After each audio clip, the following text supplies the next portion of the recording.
നമ്മുടെ റോഡിലെ കുഴികളിലൂടെ ബൈക്ക് ഓടിക്കുമ്പോൾ ഒരു ബെഡ് ദേഹത്ത് കെട്ടി പോകണമെന്ന് പലപ്പോഴും തോന്നിയിട്ടുണ്ട്. താഴെ വീണാൽ ഒന്നും പറ്റില്ലല്ലോ. മോട്ടോർ ബൈക്ക് ചാമ്പ്യൻഷിപ്പുകളിലൊക്കെ 200 കിലോമീറ്റർ സ്പീഡിൽ പോകുന്ന ബൈക്ക് പെട്ടെന്ന് നിയന്ത്രണം പോയി തലകുത്തി മറിയുന്നത് കണ്ടിട്ടില്ലേ?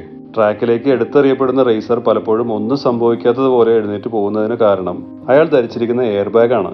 നമ്മുടെ കാറുകളിലുള്ള എയർ ബാഗ് പോലെയല്ല സ്യൂട്ടിനുള്ളിൽ ധരിക്കുന്ന എയർ ബാഗ് പ്രവർത്തിക്കുന്നത്. സ്യൂട്ടിനുള്ളിലെ എയർ ബാഗുകളിൽ ഗ്യാസ് കാറ്ററിഡ്ജുകളാണ്. തെറിച്ചു വീഴുന്ന റേസർക്ക് ശരീരത്തിലേക്ക് നേരിട്ട് വലിയ ആഘാതമില്ലാത്ത രീതിയിൽ ഒരു ബലൂൺ പോലെ എയർ ബാഗ് വിടരുകയാണ്. കാറിനുള്ളിലെ എയർ ബാഗിൽ പക്ഷേ വെടിമരുന്നിന് തീ കൊടുക്കുന്നത് പോലെ ഒരു സ്പാർക്ക് ഉണ്ടാക്കി വലിയ തോതിൽ വാതകങ്ങൾ നിറയ്ക്കുകയാണ്. അതുകൊണ്ട് തന്നെ എയർ ബാഗ് വിടരുമ്പോൾ മുഖത്തിനും കൈകൾക്കും ഒക്കെ പൊള്ളലേൽക്കാറുണ്ട്. പണ്ടത്തെ എയർ ബാഗുകളിൽ വലിയ ഇലക്ട്രോണിക്സ് ഒന്നും ഉണ്ടായിരുന്നില്ല. റേസറുടെ സ്യൂട്ടിൽ ധരിച്ചിരിക്കുന്ന എയർ ബാഗിൽ നിന്ന് ഒരു ബലമുള്ള ചരട് ബൈക്കിലേക്ക് ക്ലിപ്പ് ചെയ്ത് വെക്കും. ഏതെങ്കിലും കാരണവശാൽ റേസർ ബൈക്കിൽ നിന്ന് തെറിച്ചു പോയാൽ ഈ ക്ലിപ്പ് വലിയുകയും സിലിണ്ടർ തുറക്കുകയും ചെയ്യും. ഇത് വളരെ ചിലവ് കുറഞ്ഞതും ഫലപ്രദവുമാണ്. ഈ കാണുന്നത് ഹോണ്ട ഉപയോഗിക്കുന്ന എയർ ബാഗുകളാണ്. ഒരു തവണയേ ഉപയോഗിക്കാനാവൂ. ഹോണ്ട റേസർമാർക്ക് മാത്രമുള്ളതാണ്. പക്ഷേ അൽപൈൻ സ്റ്റാർസ്, ഡൈനസി തുടങ്ങിയ കമ്പനികളുടെ എയർ ബാഗ് നമുക്ക് മേടിക്കാൻ കിട്ടും. ഈ കാണുന്നത് അൽപൈൻ സ്റ്റാർസ് എന്ന കമ്പനിയുടെ ടെക് എയർ 7X സീരീസിലുള്ള എയർ ബാഗാണ്. ഇതിനുള്ളിൽ 2 കാറ്ററിഡ്ജുകളുണ്ട്. ഇതിന്റെ സെറ്റിംഗുകൾ മാറ്റുന്നത് മൊബൈൽ ആപ്പ് വഴിയാണ്. റോഡ് മോഡ് ഉപയോഗിച്ച് റോഡിലും റേസ് മോഡ് ഉപയോഗിച്ച് റേസ് ട്രാക്കിലും ഉപയോഗിക്കാം.